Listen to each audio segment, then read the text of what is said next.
Good evening, everyone. Excited you all are here. We have a lot to get to on today.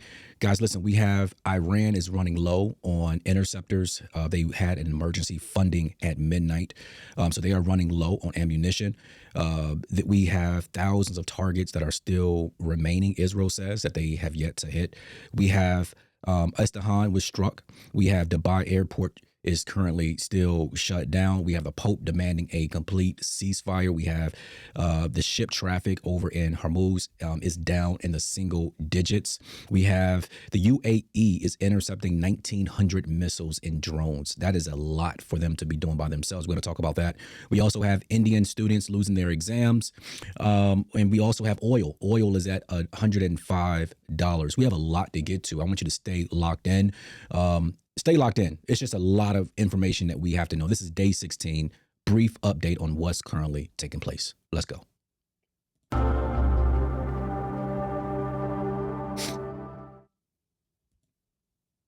Good evening, everyone. Excited you all are joining us for another experience with Michael Lindell. Excited you all are here. As I mentioned, guys, this is day 16. Day 16 of this all-out war with Iran.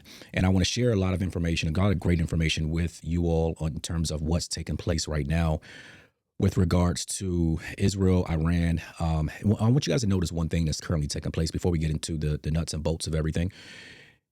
Notice how Iran has not touched Pakistan. Okay, they've touched everyone else in the region. You know, we have assets. The American has assets in Pakistan, but notice the fact that they have not touched Iran, not touched Pakistan. And there's a reason why they have not done that. I'm going to touch on that today, but it's a bigger picture as to why they have not touched them, even though we have assets in their region. That is their most closest neighbor. So they're bombing the UAE. They're taking out Dubai. They're doing all of these attacks on all their neighboring countries, but they have not touched Pakistan. I'm going to share with you why that is. But first up, Israel is running low. They are running low on ballistic missiles and interceptors. This is the most alarming military development so far. You know, as we know, Israel get a lot of their weapons from the United States. And the fact that they are running low is alarming. At 12 midnight last night, they had to get an emergency funding, and I believe it was somewhere over $800 million that they had to get approved for funding so that they can re-up their ammunition. And guys, listen, this is only day 16. Okay, only day 16 that this has happened so far. Israel warned Washington this week. It is running low on critically low on interceptors that shot down Iran's ballistic missiles. Israel entered the war already depleted. They fired heavily during the last summer's 12-day conflict in Iran. So Iran, when we strike them with the B-2 bombers that Trump likes to go to and talk about, that during that time, Iran used a lot of their ammunition during those times, like the interceptors during that time. But what made it worse, though, this is what made it worse for Iran or for Israel. Israel they're fighting against now these new cluster ammunitions that are being fired from Iran. Okay, so these particular cluster missiles are intended to scatter once they are fired, right? So just think of dozens of sub ammunitions that are being fired all at once. So you shoot one missile and then you have this barrage or this scatter of a lot of different sub ammunitions that the defense system or the interceptors have to go up and intercept. That is very, very, very costly, very expensive for Iran to manage. So that is currently what's taking place. Israel government held an emergency meeting last night. It was a vote immediately approved for over $826 million in emergency defense procurement. The IDF publicly denied the shortage, which makes zero sense to me, because you don't approve $826 million if everything is working perfectly fine. And so this is going to be, this is really pointing to, is Iran stable enough to be able to hold out long enough to be able to have the United States and Iran just say, you know what, this is not worth it, or America just going to accept this win, and then they're just going to basically pull out, right? I don't think that's the case. Trump was asked if he believes we're, that we're ready. Are we done here? And Trump said, no, I don't think that we're ready just to pull out just yet. I think there's a lot of different things, especially with what's going on down in the Hormuz Strait. That's still unidentified in terms of what's going to happen there. I know Trump called on a lot of different countries to help. He called on China to help and said, listen, all of you all are beneficiaries of the strait. Y'all all need fertilizers. You all need oil. 20% of the world's oil come out of that particular narrow area. So if you all need it, if you all want it, the access to this oil and fertilizers and things of such, then come out and help us with, making sure that it's safe passage for the ships to go through. So thousands of targets still currently remain. Thousands of targets still currently remain. The IDF has confirmed they are still not done. I guess what they're trying to do is push the country back to Stone Age to make it harder for them to really rebuild their infrastructure. So a lot is going on there. So number 3, the U.S. and Israel struck Estefan overnight. At least 15 people were killed there, unfortunately. In the early hours, day 16, U.S. and Israel forces struck Iran's Safan city. It's the 3rd largest city in a major industrial and cultural club, home of the historic, monuments and significant military infrastructure.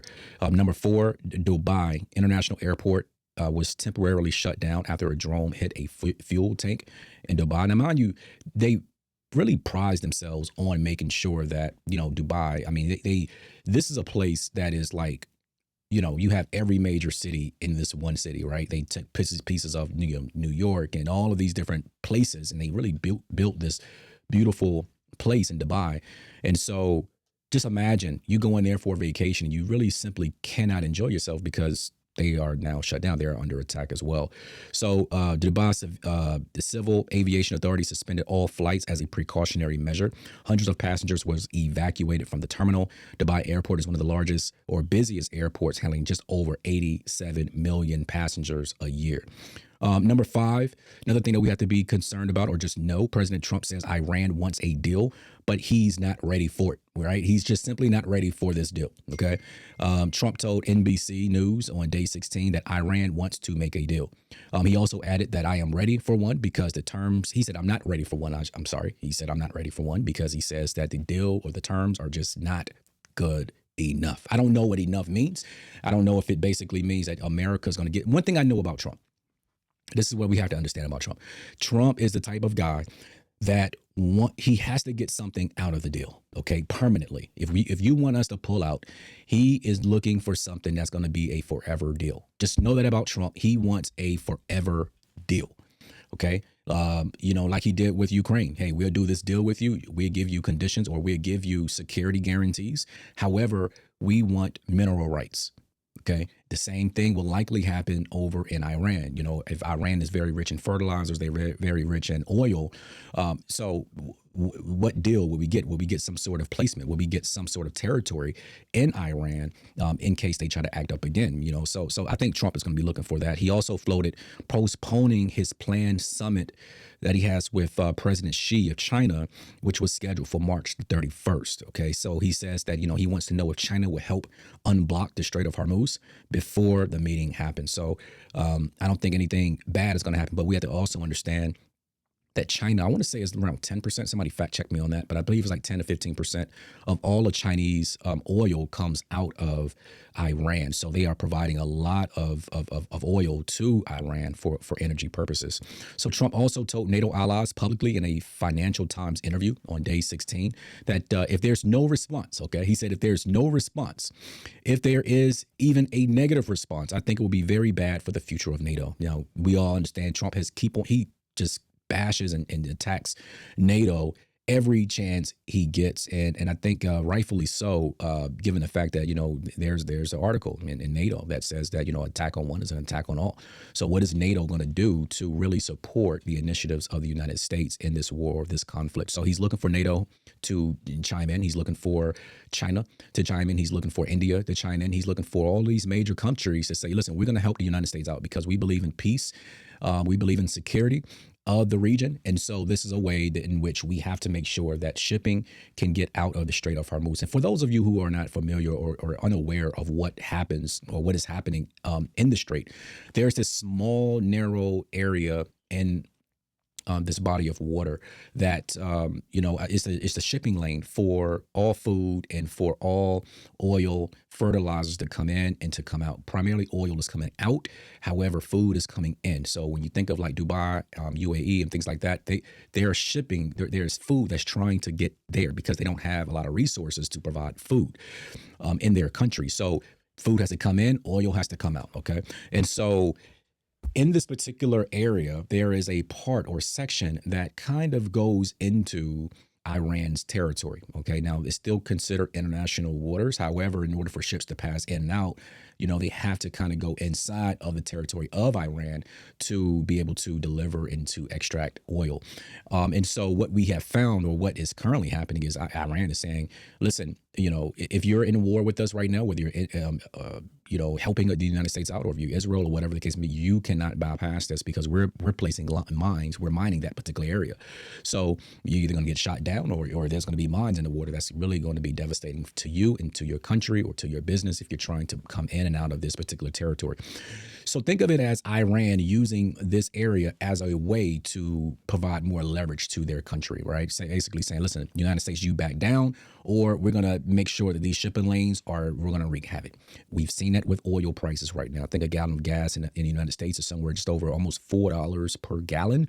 I remember I was paying somewhere around $2, like $2.25, like a week ago, or 2 weeks ago, or something like that. We're almost $4, so double. I think they said that Americans are spending over $300 million more per month than we were last month because of the increase in prices. So pay attention to that. The Strait of Hormuz is very strategic at this point. The United States are saying, listen, we need y'all help to come in and help us with this particular territory so that ships can come in and come out. This is a global issue. This is not just a war issue at this point. The government is saying. Let's see, what else do we have? Let's see, Trump's comment on that is he said it is appropriate that people who are the beneficiaries of the strait will help to make sure that nothing bad happens there. And we asked a lot of different people asked Trump, what would that assistance would look like? And he says, whatever it takes, including mine sweepers, basically go through the waters and make sure there's no mines in the water. Iran's foreign minister responded to CBS saying that the strait would only be closed to Iran's enemies, which is practically everybody, because they're firing missiles at all countries, all neighboring countries, except for Pakistan. Remember Pakistan, guys. I want you all to remember Pakistan, okay? So two sides, still no overlap. Number 6, the Pope has come out and called for a ceasefire, all right, by addressing those who started the war. Okay, so Pope Leo made the strongest statement on day 16. He basically said, on behalf of the Christians, he said, of the Middle East and all women and men of good and will, I appeal to those responsible for this conduct or this conflict. That's what he said. He said ceasefire has to stop. Ceasefire so that avenues for dialogue may be reopened. So essentially, he's pushing toward a ceasefire so that negotiations can still continue. I don't know if the Pope understands, but I don't think Iran really wants to negotiate. They don't like the terms. We don't like the terms. So war happens. Okay. I mean, it's just inevitable, unfortunately. Let's see. We have Dubai International Airport. We talked about that. We have the Pope. He's coming out, speaking out on that. The ship transit. We talked about the Strait of Hormuz. And just to keep in mind about the Strait of Hormuz, typically in a typical day, about 150 ships pass through the strait on a single day. It is now down to single digits, okay? This is very important for you all to understand. Think about it. You're going from 150 ships that are bringing oil, that are bringing food and oil, energy and all this other stuff is going in and out. It is now down to single digits, okay? So according to shipping monitor firms, the effective closure is now near total. The Wall Street Journal confirmed Iran is suspected of mining sections of the strait, adding a new threat that persists even after missiles stop flying. So think about it, even if the war stops flying, there's still mines in the water. They still would need to get it removed, or the assets, food, fertilizer, oil, just simply get blown up in the water, which cannot be.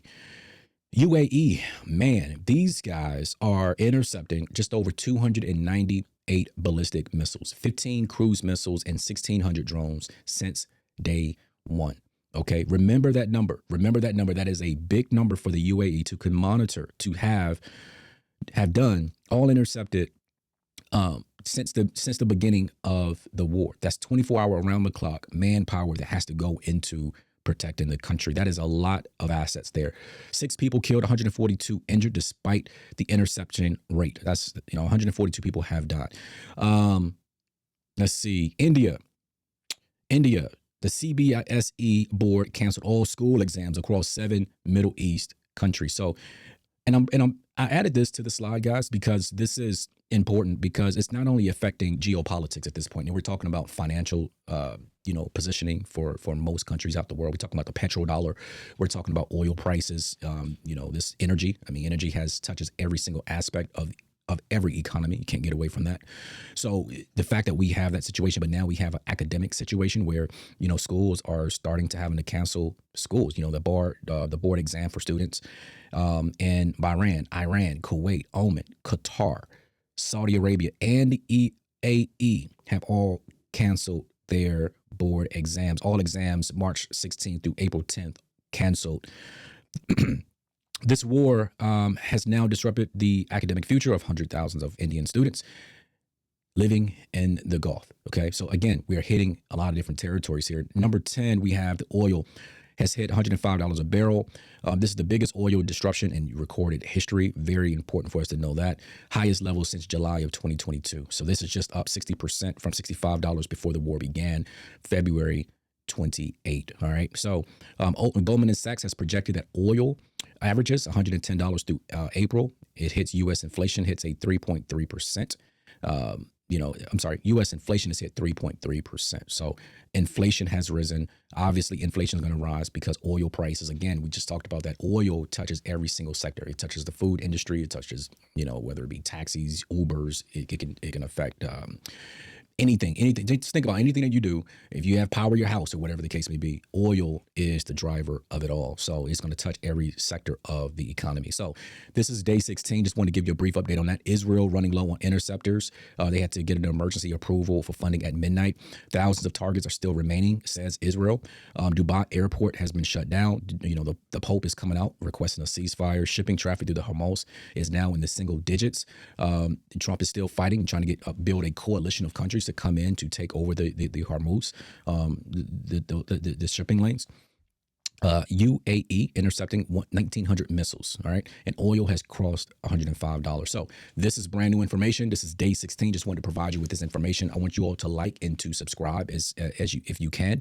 I want to make sure that we are providing you with enough information to go out and make an educated decision for you and for your family. Please share, please like, please subscribe so that we can continue to provide you with information that's going to help you navigate this crazy time of life that we are currently living in. All right. Take care, everybody.